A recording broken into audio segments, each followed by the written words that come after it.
karena mereka dikabarkan melarikan diri. Namun mereka heran karena sampai saat ini belum ada kabar lagi tentang keduanya. Namun beberapa saat kemudian, Assalamualaikum teman-teman, seperti biasa sebelum mulai Mimin mendoakan semoga teman-teman semua selalu dalam keadaan sehat walafiat. Oke, kali ini kita akan melanjutkan Martial Master versi novel bagian 411. Bagi yang baru bergabung, selamat bergabung. Dan bagi yang belum subscribe dulu lah agar Mimin tambah semangat lagi nih bikin videonya. Oke, kalau sudah kita langsung masuk ke isi ceritanya. Di sisi lain, dua divisi cabang Istana Penegak Hukum yang ada di kota Minzhou. Kota ini berada paling dekat dengan kota Jizhou. Dua cabang Istana Penegak Hukum ini sudah tidak sabar tanpa menunggu tim Istana Penegak Hukum dari cabang besar. Di malam yang gelap, mereka langsung bergegas ke kota Jizhou untuk menemukan si pembunuh organisasi Dao Surgawi. Mereka memasuki wilayah Jizhou untuk memasang jaring langit dan bumi. Mereka tidak berusaha untuk membunuh Qin Chen dan lainnya, tapi tujuannya adalah untuk mencegah Qin Chen dan yang lainnya melarikan diri. Namun ketika mereka baru saja memasuki Jizhou, mereka langsung disergap. Seorang pria yang memakai topeng menyergap mereka. Itu adalah Qin Chen. Qin Chen sudah mengatur formasi besar Jue Tian. Cahaya formasi yang tak berujung naik menyerang mereka. Di malam itu, Qin Chen dengan liar membantai banyak murid Istana Penegak Hukum. Darah mengalir seperti sungai. Dua ahli Martial Emperor tahap awal, pemimpin dari dua cabang ini, juga mati di tangan Qin Chen. Pembantaian tak berujung. Hanya dalam sekejap mata, dua cabang Istana Penegak Hukum ini dibabat habis, hancur tak tersisa. Setelah itu Qin Chen dengan cepat membersihkan medan perang, mengumpulkan semua harta lalu mengambilnya. Setelah membersihkan semua jejak, Qin Chen dengan cepat pergi. Keesokan harinya Istana Penegak Hukum kembali mendapat kabar bahwa dua divisi Istana Penegak Hukum lainnya telah dihancurkan. Mereka menjadi semakin marah dan ahli kuat yang dikirim ke kota Jizhou dan Minzhou semakin ditambah. Saat ini Qin Chen yang sukses telah memfokuskan perhatian Istana Penegak Hukum sepenuhnya kepada kota Jizhou dan Minzhou menghela napas lega.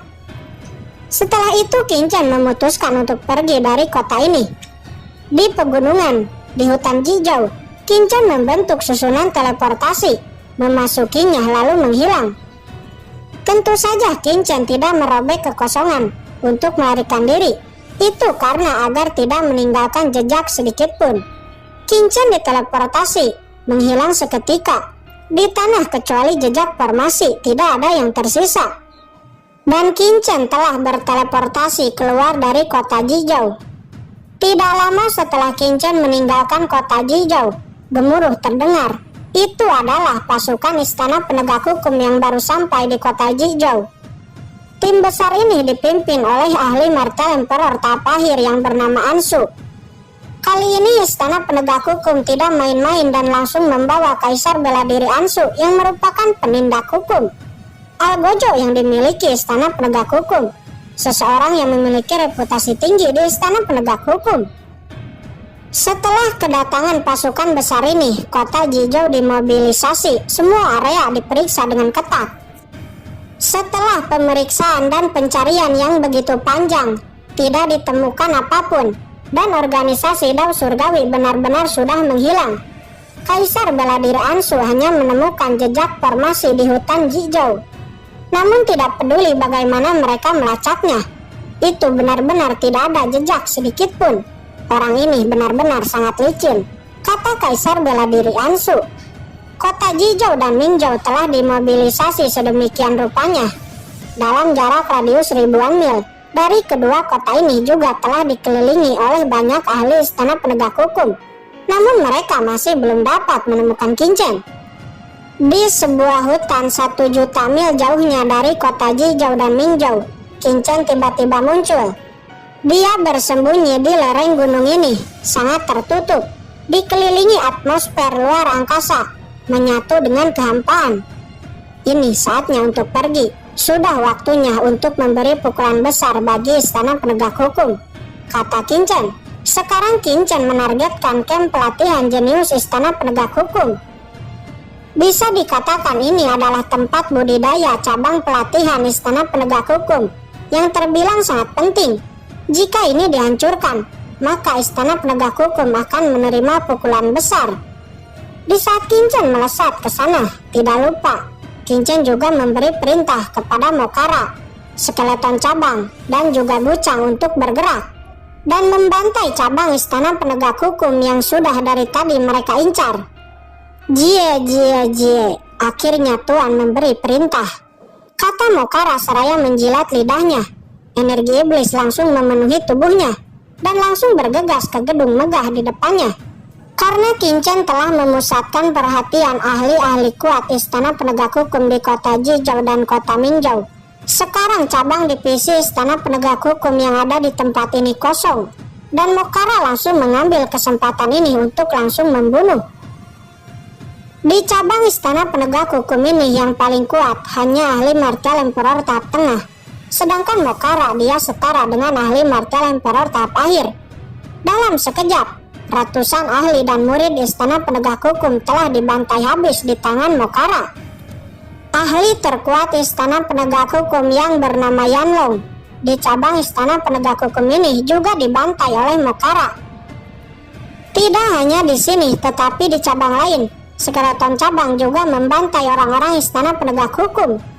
Sementara Gucang dia merupakan basis kultivasi terlemah, jadi dia hanya menargetkan cabang terlemah dan membantai semua orang Istana Penegak Hukum. Jeritan terdengar di mana-mana dan darah mengalir seperti sungai. Awalnya akan sulit bagi Mokara, skeleton cabang, dan Gucang untuk menghancurkan cabang-cabang Istana Penegak Hukum ini. Itu tidak mungkin dapat dilakukan dengan mudah, bahkan jika mereka kuat. Tapi sekarang di seluruh domain bela diri, hampir semua ahli kuat Istana Penegak Hukum dikirim ke sekitar Minzhou, menyebabkan cabang dan kuil utama Istana Penegak Hukum menjadi sangat kosong, hanya menyisakan sedikit ahli. Dalam sekejap, 3 cabang Istana Penegak Hukum dihancurkan dan berubah menjadi reruntuhan. Setelah itu Mokara dan yang lainnya bergegas ke cabang-cabang Istana Penegak Hukum lainnya yang terdekat untuk dihancurkan. Beberapa saat kemudian berita cabang-cabang Istana Penegak Hukum di Wuyu yang dibantai, dibombardir sampai menjadi reruntuhan. Tidak ada yang tersisa, darah mengalir, dan korban yang tak terhitung jumlahnya. Berita ini menyebar dalam sekejap, dan yang melakukannya adalah orang-orang dari organisasi Dao Surgawi. Tiba-tiba seluruh Wuyu menjadi sunyi, dan untuk sementara waktu, semua kekuatan utama dikejutkan oleh berita ini. Pada saat yang sama berita itu sampai ke markas utama Istana Penegak Hukum, dan juga sampai ke Minzhou, tempat Kaisar Bela Diri Ansu berada. Mereka menjadi gila karena marah. Mereka datang ke sini ingin menangkap Kincen, tapi cabang Istana Penegak Hukum yang mereka tinggalkan diserang dan menderita kerugian yang tidak main-main, membuat hati mereka terbakar api kemarahan. Organisasi Dao Surgawi, seseorang meraung dengan seluruh kemarahannya. Mendengar berita ini, markas besar Istana Penegak Hukum sangat marah, dan bahkan Sangguan Sinar Istana berkabut terkejut dan marah.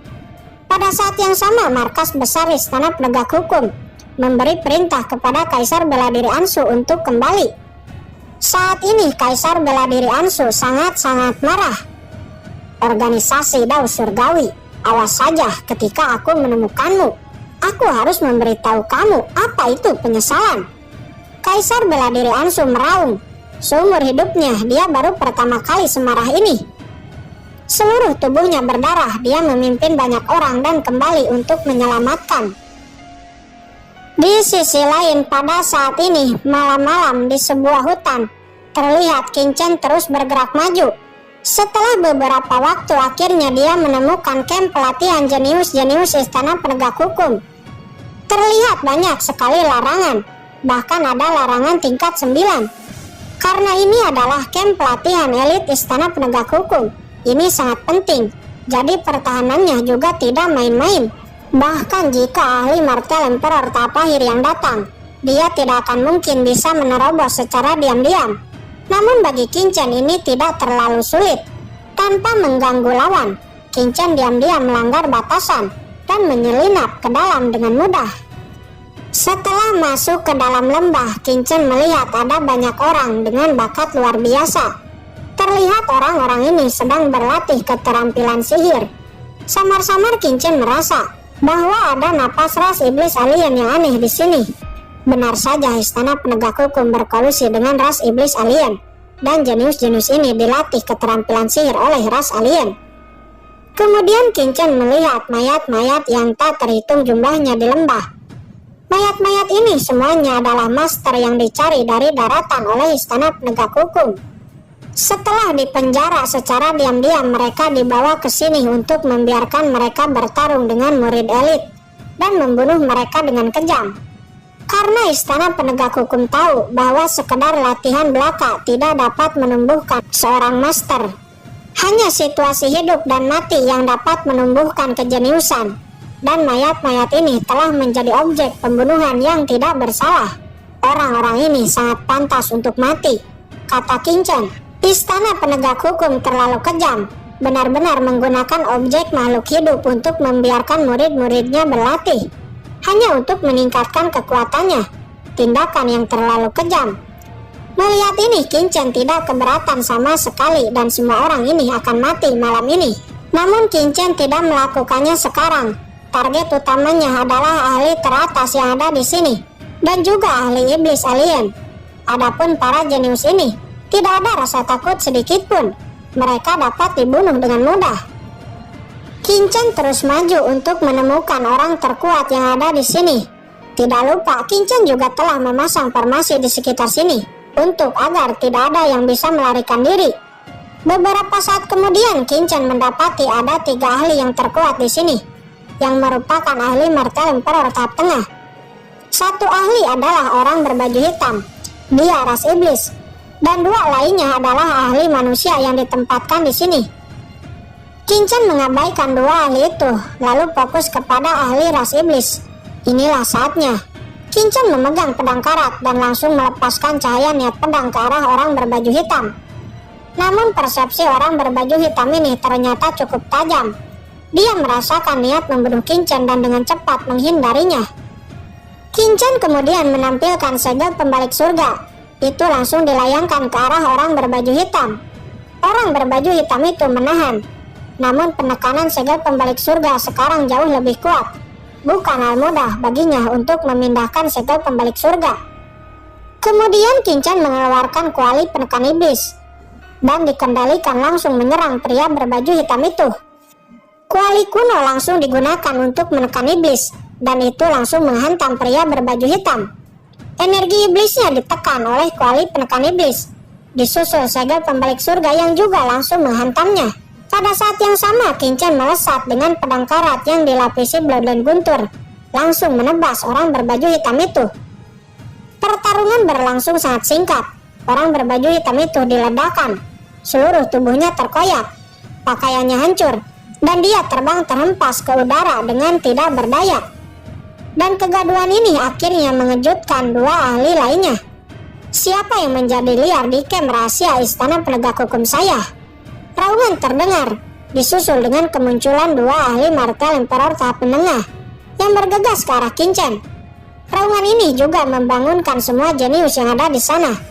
Ada penyusup. Satu persatu jenius bergegas ke arah Kincen. Setelah itu mereka semua melihat seseorang dengan memakai topeng. Aku tidak menyangka akan ditemukan secepat ini, kata Kincen.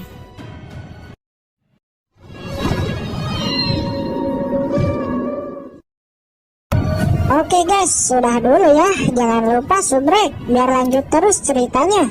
Bagi yang sudah subrek, mudah-mudahan dimudahkan rezekinya. Mimin undur diri. See you next and goodbye.